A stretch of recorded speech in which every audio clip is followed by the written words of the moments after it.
தலைமுறை சேர்ந்து செதுக்குன ஈரநலம் இது பாறையா. வாழும் வரையிலும் நீயும் விதைக்கிற கடமை இருக்கு கேளையா.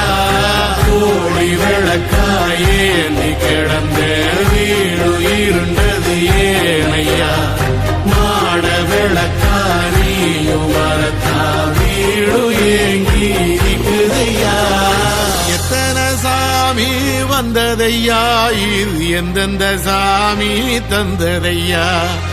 எத்தனை பாட்ட சொன்னதையா, அத சுத்துற பூமி கண்டதையா. அடிச்சு வீசும் காத்திலையும் அந்த தகப்பனாச சுத்துதையா. வெளிச்சு பூக்கும் வேலையிலும் ஒரு வம்சத்து கதையே உள்ளதையா.